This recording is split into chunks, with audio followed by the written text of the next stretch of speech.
Assalamualaikum warahmatullahi wabarakatuh. Kami dari kelompok 5, kami akan menjelaskan mengenai peptic ulcer. Di sini kita ada 4 anggota, ada Novia, Laura, Dimas, dan Taufik. Selanjutnya untuk penjelasan materi akan dijelaskan oleh teman saya. Nah, teman-teman, ulkus peptik atau yang biasa disebut juga peptic ulcer. Nah, itu apa sih? Nah, itu merupakan salah satu kelainan ulceratif pada saluran cerna bagian atas yang membutuhkan asam dan pepsin untuk membentukannya. Istilah tukak peptik ini atau peptic ulcer atau ulkus peptik yang banyak juga istilahnya juga kan digunakan untuk erosi atau luka pada lapisan mukosa di perut atau duodenum. Nah, jika ulkus ditemukan di bagian perut, berarti namanya itu gastric ulcer. Nah, jika misalnya ditemukan pada duodenum, maka disebut dengan duodenum ulcer. Untuk epidemiologinya di sini sekitar 10% di Amerika berkembang kasus ulkus peptik kronik dengan kejadian yang bervariasi terkait tipe ulkus, usia, jenis kelamin, pekerjaan, ras, lokasi, geografis, predisposisi genetik, dan faktor sosial tapi mempunyai peran yang kecil dalam patogenesis ulkus.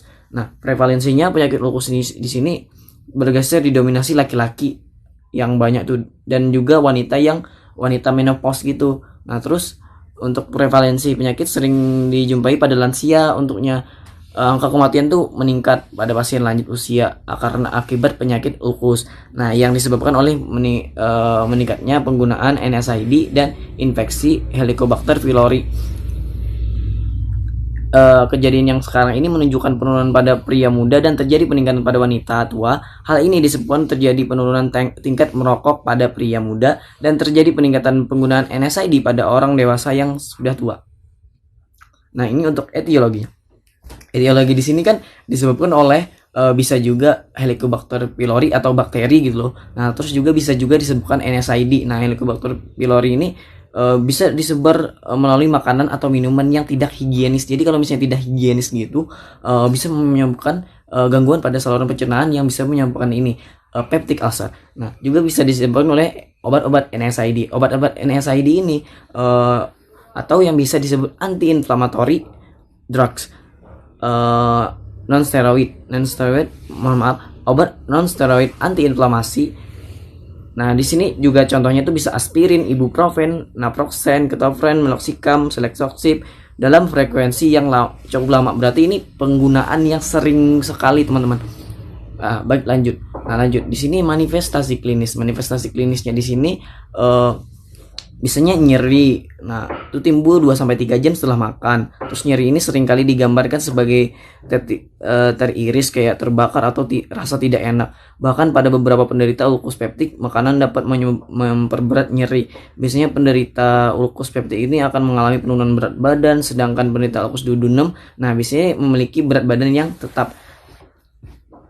Nah, terus juga untuk timbulnya muntah karena pada ulkus yang masih aktif sering dijumpai pada penderita ulkus peptikum daripada ulkus duodenum, terutama yang letaknya di antrum atau pylorus. Rasa mual disertai pylorus atau duodenum. Keluhan lain yaitu nafsu makan menurun, perut kembung, perut merasa selalu penuh atau lekas kenyang, timbul konstipasi sebagai akibat instabilitas neuromuskular dan kolon. Biasanya sih penderita ulkus ini kan sering mengeluh mual, muntah, regurgitasi. Penderita ulkus terutama pada ulkus duodenum mungkin ada mulutnya juga merasa cepat terisi oleh cairan, terutama saliva tanpa ada rasa. Keluhan ini diketahui sebagai water brush. Nah, di sini juga sedang pada lain pihak kemungkinan yang terjadi regurgitasi pada cairan lambung dengan rasa yang pahit.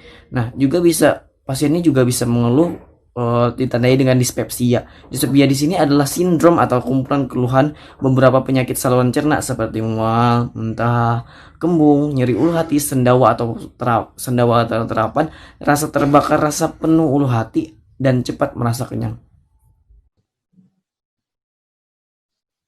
Saya Novia Zulfadiana.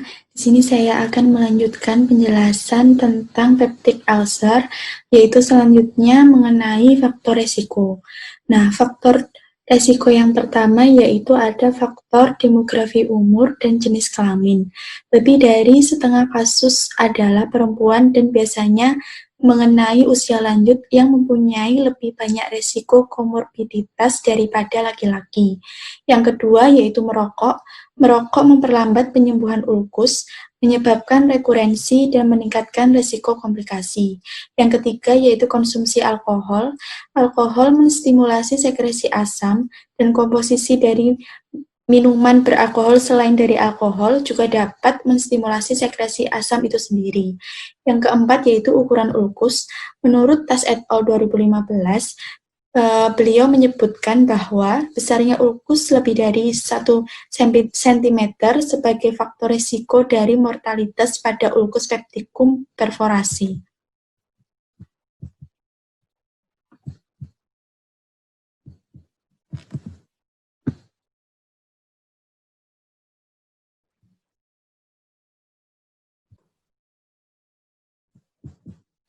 Faktor risiko selanjutnya yaitu faktor psikologis, belum diketahui dengan pasti mekanismenya, tetapi stres psikologi dapat menyebabkan perilaku menyimpang seperti peningkatan konsumsi rokok, konsumsi alkohol, penggunaan obat-obatan, dan kurang tidur yang bisa menyebabkan pertahanan mukosa rusak sehingga bisa mengarah pada ulkus.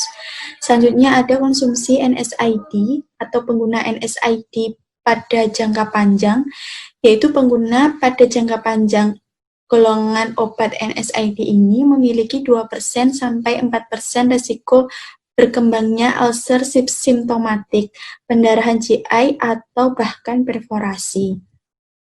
Selanjutnya yaitu patofisiologi dari peptic ulcer disease atau ulcus pepticum. Ada dua faktor utama penyebab ulcus pepticum, yaitu ada infeksi Helicobacter pylori dan penggunaan obat golongan NSAID. Nah, Helicobacter pylori ini merupakan kuman gram negatif yang juga merupakan salah satu penyebab gastritis. Helicobacter pylori ini mempunyai bentuk seperti spiral, berekor, diselipungi lapisan mirip rambut atau flagella. Helicobacter ini berangsang dan berkembang biak di lapisan mukus perut dalam suasana asam tinggi. Gejala ulcus pepticum sama dengan penderita gastritis, hanya saja bedanya gejala itu terjadi berulang kali dan sering kambuh. Nah, di sini dijelaskan tentang cara infeksi Helicobacter pylori pada lambung. Nah, pertama itu Helicobacter pylori itu masuk ke dalam lapisan mukus yang ada di lambung. Nah, ketika Helicobacter pylori itu masuk ke dalam lapisan mukus yang ada di lambung, dia juga akan merusak lendir pelindungan mukus, sehingga lendir pelindung mukus yang ada di lambung itu rusak karena Helicobakteri yang semakin banyak atau yang masuk semakin banyak ke lapisan mukus, sehingga lendir pada lapisan mukus itu rusak. Nah, ketika lendir lapisan mukus itu rusak, maka produksi asam pada lambung itu juga meningkat, maka akan terjadilah infeksi yang akan mengakibatkan ulkus itu sendiri. Nah, di sini ketika terjadi ulkus oleh infeksi Helicobacter pylori, maka sekresi getah lambung itu meningkat, sekresi HCO3 itu menurun, pembentukan sel itu menurun, dan perfusi darah itu menurun. Nah, ini penyebab kedua yang paling umum dari ulcus pepticum, yaitu penggunaan obat golongan NSAID. Nah, di sini dijelaskan tanda panah merah yang berarti ke kanan itu berarti semakin ke kanan itu efek antiinflamasinya itu lebih besar daripada efek analgesik. Nah, sedangkan panah biru ke kiri itu berarti bahwa obat itu mempunyai efek analgesik yang lebih besar daripada efek antiinflamasi. Nah, contoh obat yang mempunyai efek antiinflamasi yang lebih besar yaitu obat golongan NSAID yang mempunyai mekanisme dengan siklooksigenase 2 selektif inhibitor, sedangkan obat yang memiliki efek analgesik yang lebih besar daripada efek antiinflamasinya yaitu obat NSAID dengan mekanisme siklooksigenase selektif inhibitor. Nah, ini mekanisme NSAID dalam hal membuat kerusakan pada lapisan lambung atau mukus, yaitu pendarahan saluran cerna akibat inhibisi tromboksan dan produksi dari platelet. Selanjutnya dapat menginhibisi agregasi platelet dan meningkatkan bleeding time. Nah, gangguan pada pertahanan mukosa dan perbaikannya ini dengan menginhibisi sintetis prostaglandin yang menyebabkan penurunan mukus dan sekresi bikarbonat serta menimbulkan vasokonstriksi. Selanjutnya mengganggu perbaikan mukosa lambung. Nah, ini inhibisi dari mekanisme perbaikan mukosa lambung yang mengakibatkan menginhibisi sel proliferasi dan meningkatkan apoptosis serta menginhibisi angiogenesis. Selanjutnya pembentukan erosi gastrointestinal dan ulkus ini akibat iritasi topikal yang mengakibatkan peningkatan gastrointestinal permeabilitas, penurunan gel hydrophobicity, dan terganggunya oxidative phosphorylation pada mitokondria.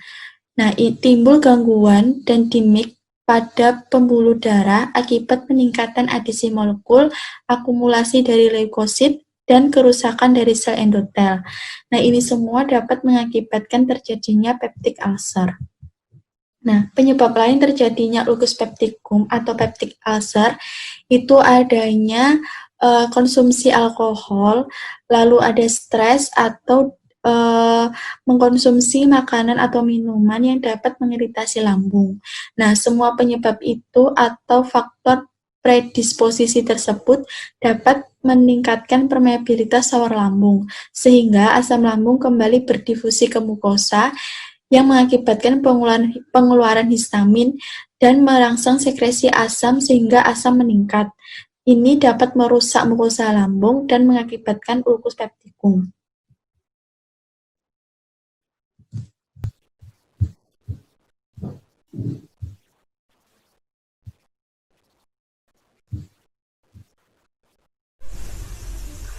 Selanjutnya, saya akan menjelaskan mengenai komplikasi dari ulcus pepticum.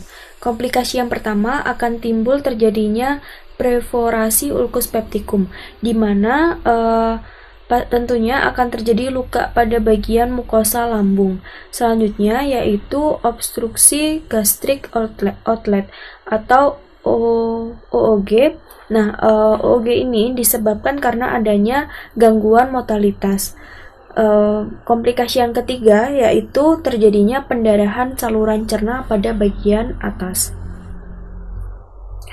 Untuk tata laksana pengobatan dari ulcus pepticum di sini yaitu pada saat adanya gejala sindrom dispepsia, maka harus dilihat terlebih dahulu pasien tersebut memiliki simptom atau tidak. Simptom di sini seperti anemi, mual, dan juga muntah dan lain sebagainya. Yang selanjutnya dilihat atau usianya itu lebih dari 55 tahun atau tidak.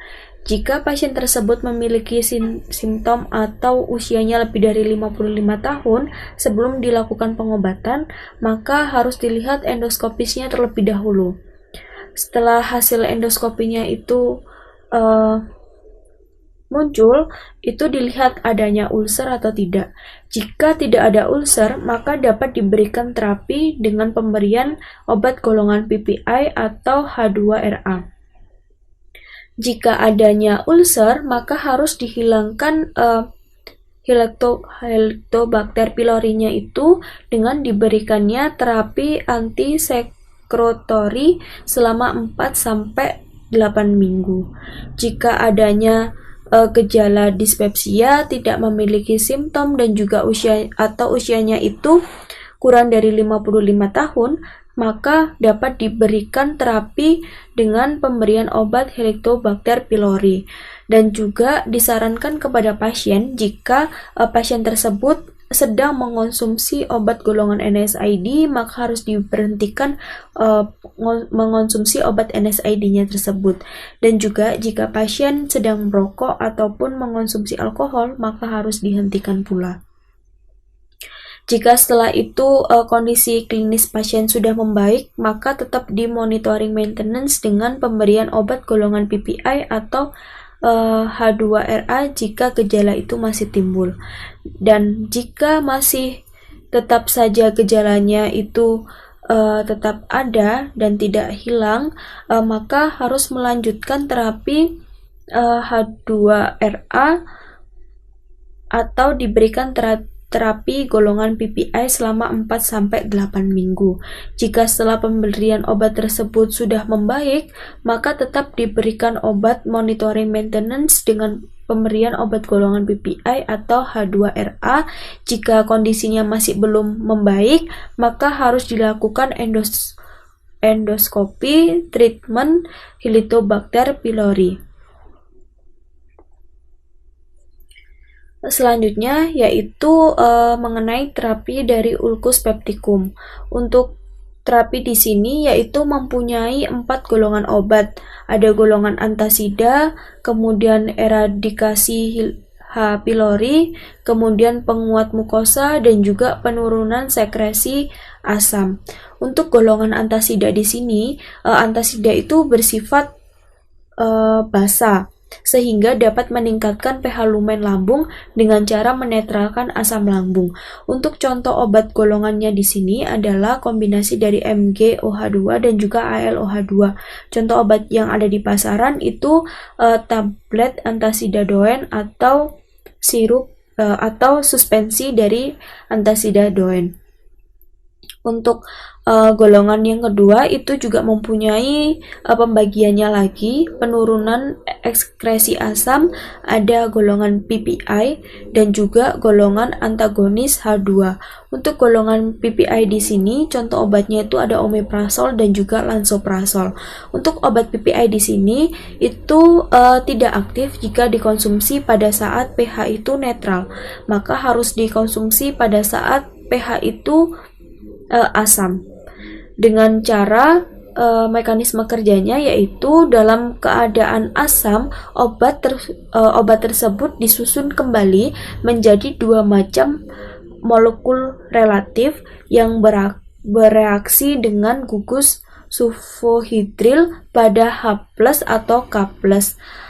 ATPase yang berperan untuk mentransport ion H+ keluar dari sel parietal, sehingga enzim dihambat secara irreversibel sehingga dapat menurunkan asam lambung.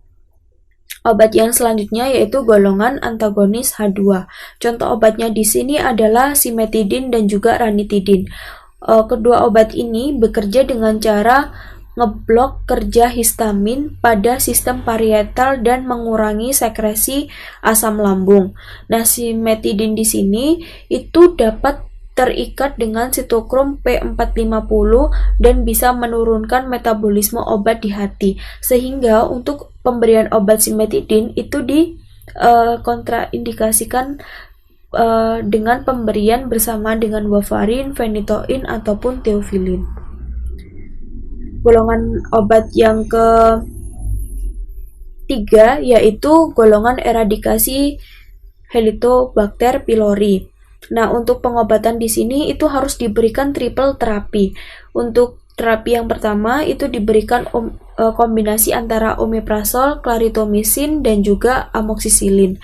Nah, untuk terapi yang kedua di sini adalah pemilihan jika pasien sudah resisten terhadap clarithromycin maka dapat diganti dengan metronidazol, begitupun sebaliknya. Nah, untuk kombinasi inhibisi asam dan antibiotik di sini itu dapat mengeradikasi Helicobacter pylori. Untuk golongan obat yang keempat yaitu adalah golongan obat penguat mukosa.